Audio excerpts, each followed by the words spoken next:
Memang pendidikan nasional berfungsi mengembangkan kemampuan dan membentuk watak serta peradaban bangsa yang bermartabat dalam rangka mencerdaskan kehidupan bangsa, bertujuan untuk berkembangnya potensi peserta didik agar menjadi manusia yang beriman dan bertakwa kepada Tuhan Yang Maha Esa, berakhlak mulia, sehat, berilmu, cakap, kreatif, mandiri, dan menjadi warga negara yang demokratis serta bertanggung jawab. Jika ditilik manusia terlahir dengan membawa ciri-ciri yang berbeda seperti warna kulit, tempat kelahiran, serta suku dan kebudayaan, sesuai dengan perkembangannya, setiap manusia mempunyai visi kehidupan yang berbeda-beda pula, sesuai dengan latar belakang pendidikannya, pengalaman hidup, lingkungan pergaulan, dan ideologi yang dianut. Namun meskipun berbeda-beda, pada dasarnya tetap mempunyai keinginan yang sama, yaitu ingin sukses dan bahagia. Dengan kesamaan keinginan asasi ini, sebenarnya kita mempunyai kesamaan dasar untuk melangkah bersama guna memperbaiki bangsa dan membangun negeri yang kita cinta ini menjadi negara yang baldatun thayyibatun warobun ghafur. Untuk menuju kepada sebuah negara sebagaimana dimaksud di atas, maka perlu diadakan, kami ulangi, untuk menuju kepada sebuah negara sebagaimana dimaksud di atas, maka perlu diadakan revolusi mental, yaitu mental yang baru, yang sudah mengalami perubahan drastis.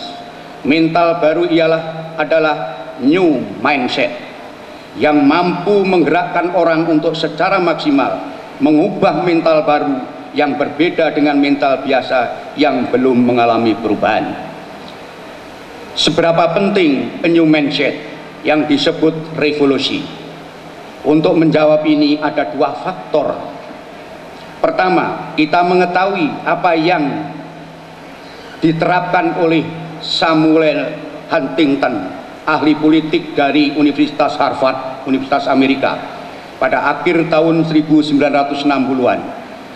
Huntington mengatakan bahwa penyebab fundamental dari instabilitas sosial dan politik di negara-negara berkembang adalah perubahan ekspektasi dan kepentingan rakyat berkembang secara cepat, menyebabkan suatu pemerintahan mengalami kesulitan untuk memenuhinya.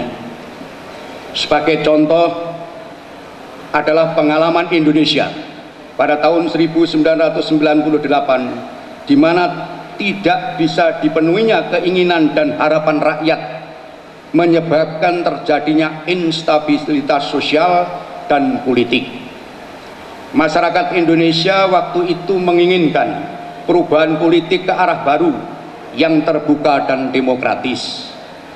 Akan tetapi karena pada waktu itu pemerintah tidak bisa memenuhinya, oleh karena itu Presiden Soeharto terpaksa mengundurkan diri dan kemudian lahirlah yang disebut era reformasi.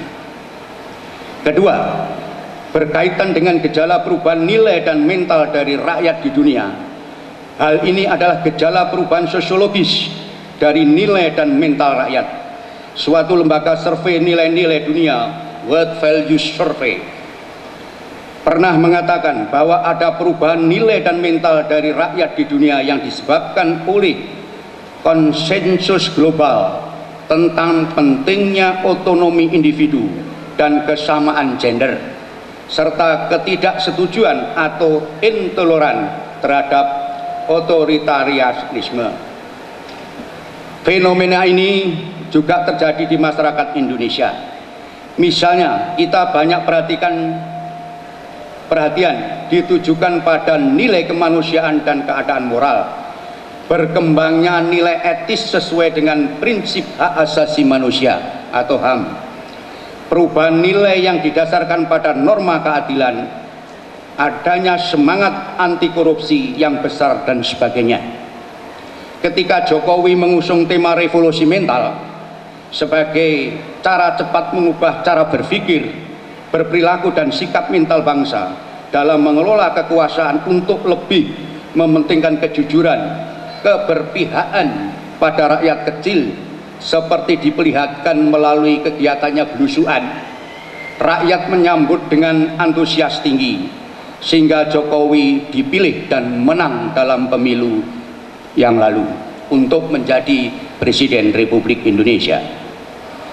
Memang sangat mengejutkan ketika Presiden Jokowi dan Wapres Yusuf Kala ingin tancap gas dalam bidang riset, teknologi, dan pendidikan tinggi. Ini terbukti dari terbentuknya kementerian tersendiri yang terpisah dari Kementerian Dikbud. Justru ada Kementerian Ristek dan Dikti. Jika diamati jumlah publikasi kita sekarang ini berada di posisi 57 dunia. Posisi ini masih di bawah Nigeria urutan ke-51, Tunisia 52, apalagi dengan Malaysia 36 dan Singapura 32. Revolusi mental pada dasarnya adalah mengubah pola berpikir dan berperilaku yang revolusioner untuk kepentingan rakyat. Mental itu di kepala dan di dada, bukan di perut dan di bawah perut. Sementara dalam ekonomi yang utama adalah memenuhi kebutuhan di bawah perut. Bagaimana akan terjadi revolusi mental kalau yang diprioritaskan pengembangan untuk kebutuhan perut, padahal mental tak ada di bawah perut? Kalau kita akan melakukan revolusi mental, tak ada jalan lain kecuali melakukan revolusi berpikir dan revolusi pembangunan karakter, bukan revolusi kebutuhan perut. Revolusi mental hanya bisa berjalan kalau pemerintahan lebih mengurus, utamakan pendidikan dan kebudayaan bangsa, bukan ekonomi dengan segala implikasinya. Dalam pengalamannya, kita melakukan prioritas pembangunan ekonomi selama ini, ternyata pembangunan ekonomi terkendala terutama oleh kebudayaan bangsa.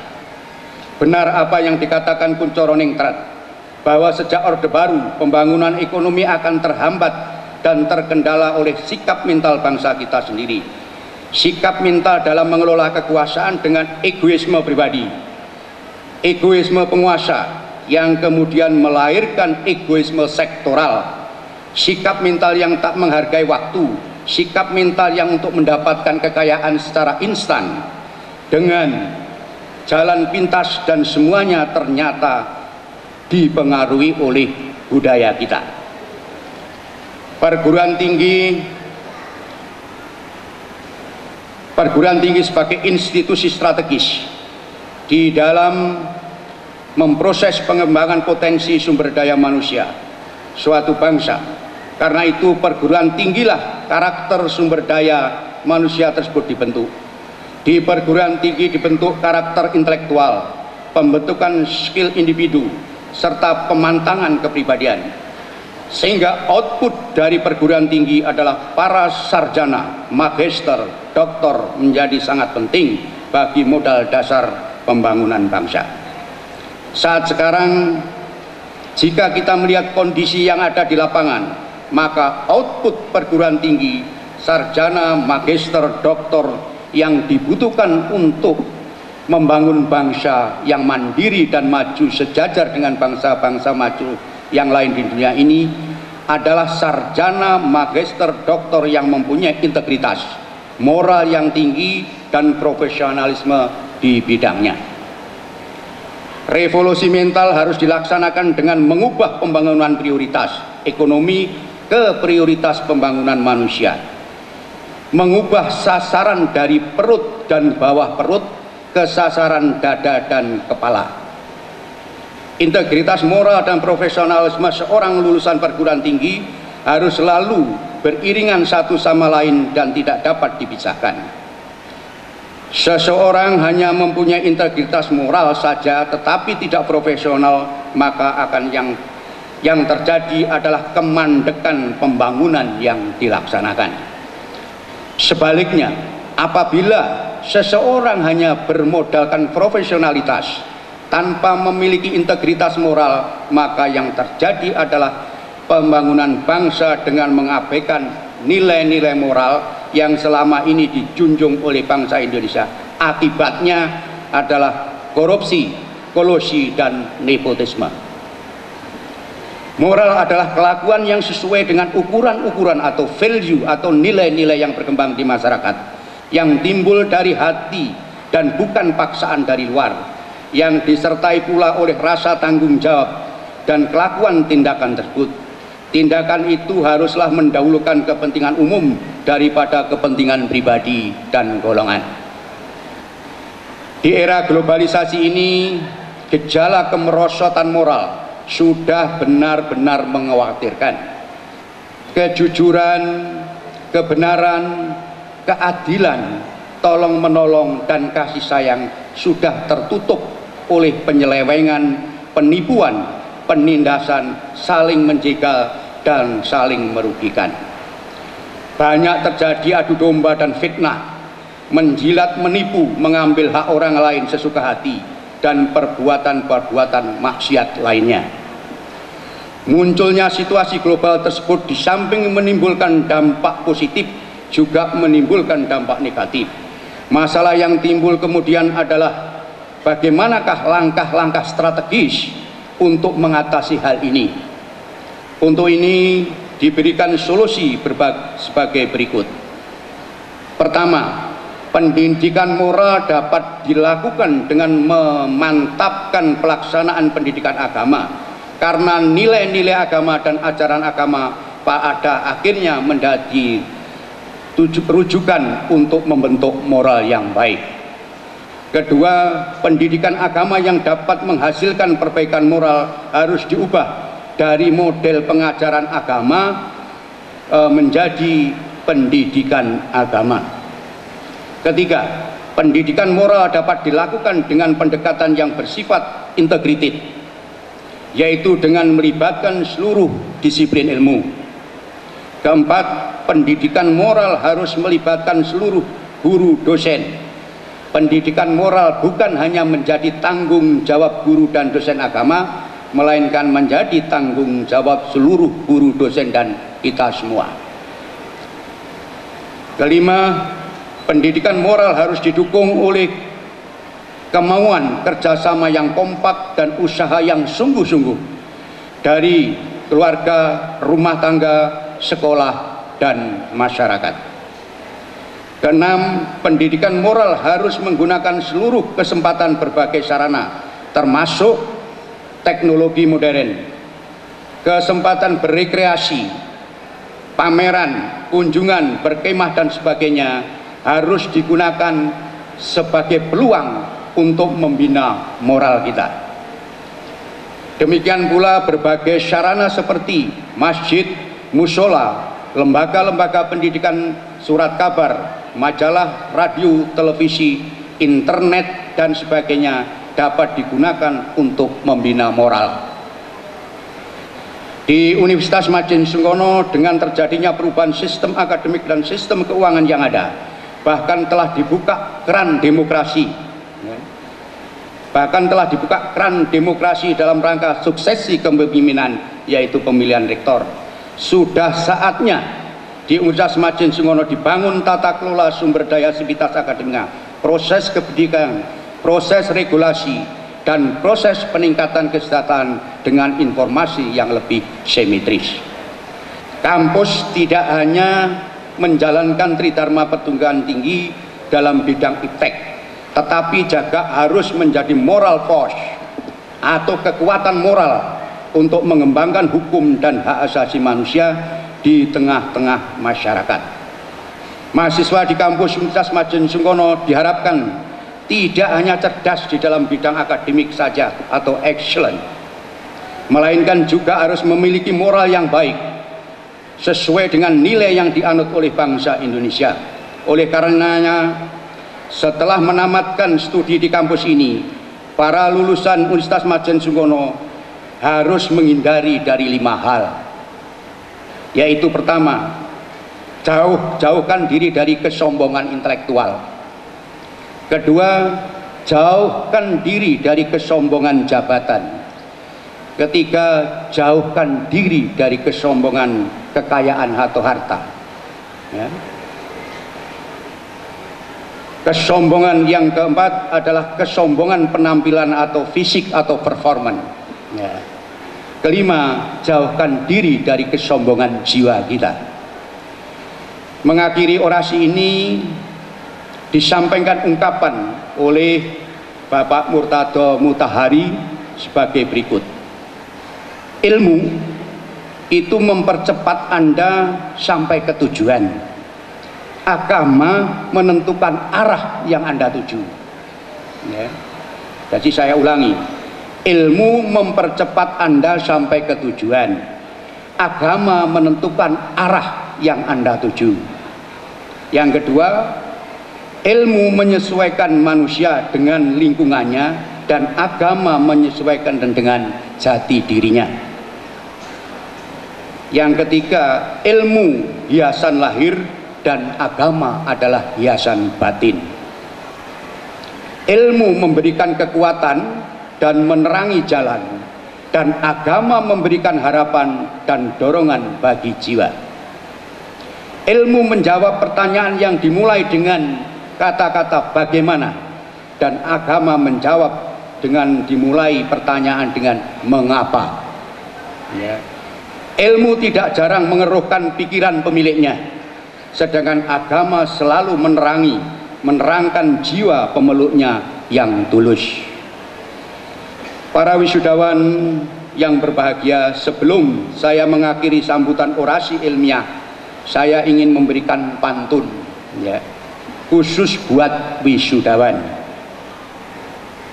Kutorehkan tinta di atas batu pualam, kuterangi hati melalui bisikan awan. Sepenuh hati saya mengaturkan salam, jalin silaturahmi dalam persaudaraan. Tepuk tangan, wisudawan kok ngantuk. Satu lagi tetap untuk wisudawan. Anak ayam turun 9, mati 1 tinggal 8. Sungguh bahagia melihat senyuman yang menawan daripada wisudawan calon negarawan.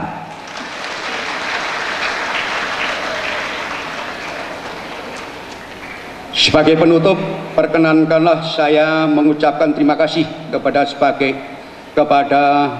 berbagai institusi pemerintah, alumni Unimas, perusahaan, lembaga dan warga masyarakat maupun perorangan yang senantiasa mendukung Unimas dalam berbagai bentuk bantuan, dari dana beasiswa untuk mahasiswa kami sampai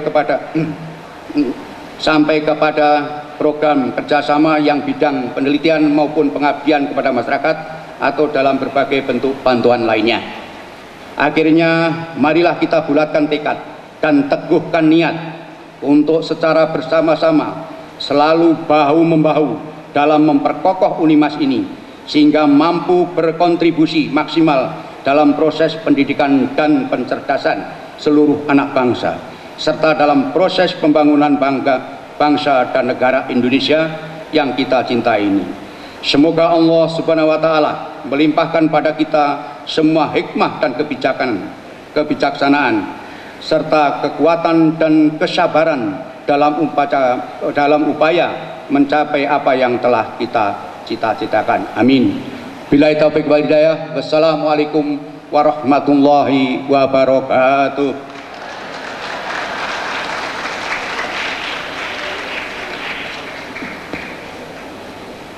Sebelum saya turun dari mimbar, untuk wisudawan membangkitkan semangat dan supaya tergores dalam hati sanubari saudara-saudara, jawab yel-yel saya.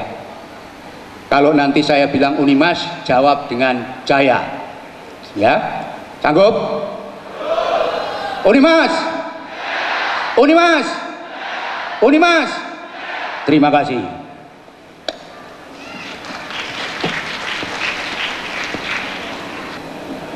Bismillahirrahmanirrahim.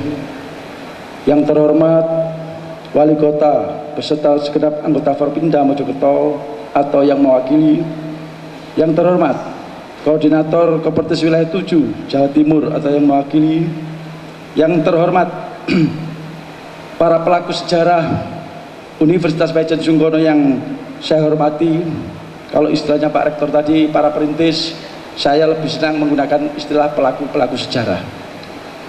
Pak Hatta, Pak Sukadi, Bu Yakob, Bu David. Yang terhormat Dewan Pembina, segenap pengurus dan pengawas Yayasan Pendidikan dan Sosial Majen Sungono Mojokerto. Yang saya hormati Ketua beserta anggota Badan Pelaksana Harian Yayasan Pendidikan Majen Sungono Mojokerto. Yang saya hormati Saudara Rektor dan Pembantu Rektor 1, 2, dan 3 Universitas Majen Sungono Mojokerto. Yang saya hormati pimpinan perguruan tinggi sahabat termasuk dari SDKIP Nganjuk Ibu. Yang saya hormati para anggota Senat Universitas, para pimpinan fakultas, pimpinan unit pelaksana teknis, dan para dosen serta karyawan di lingkungan Universitas Majen Sungono Mojokerto, para wisudawan, wisudawati, dan keluarga wisudawan, wisudawati, serta para undangan sekalian yang berbahagia. Assalamualaikum warahmatullahi wabarakatuh. Selamat pagi dan salam sejahtera bagi kita semua. Pertama-tama marilah kita panjatkan syukur dan terima kasih kita kepada Tuhan Yang Maha Esa, Allah Subhanahu wa Ta'ala, atas segala limpahan rahmat dan karunia-Nya, sehingga pada hari ini kita dapat berkumpul bersama dalam keadaan sehat walafiat guna menghadiri acara yang penting dan amat membahagiakan kita semua, yakni acara sidang terbuka Senat Universitas Majen Sungono Mojokerto dalam acara wisuda sarjana dan D3 Kebidanan ke-28 Universitas Majen Sungono Mojokerto tahun akademik 2014-2015. Acara yang kita selenggarakan ini dikemas sedemikian rupa guna menumbuhkan nuansa kebahagiaan sekaligus kebanggaan bagi kita semua. Mengawali sambutan ini kami menyampaikan terima kasih dan penghargaan yang setinggi-tingginya kepada Bapak, Ibu, saudara-saudari yang telah berkenan memenuhi undangan kami untuk menghadiri acara wisuda ini. Ucapan terima kasih dan penghargaan secara khusus kami sampaikan kepada Bapak, Ibu, saudara-saudari, para orang tua atau wali yang telah mempercayakan Universitas Majen Sungono sebagai tempat putra-putri keluarga dalam menuntut ilmu. Hadirin undangan dan wisudawan-wisudawati yang berbahagia. Wisuda bagi setiap perguruan tinggi merupakan seremoni yang menandai berakhirnya sebuah proses pendidikan. Dengan demikian, sesungguhnya wisuda merupakan sebuah bentuk pertanggungjawaban penyelenggara kepada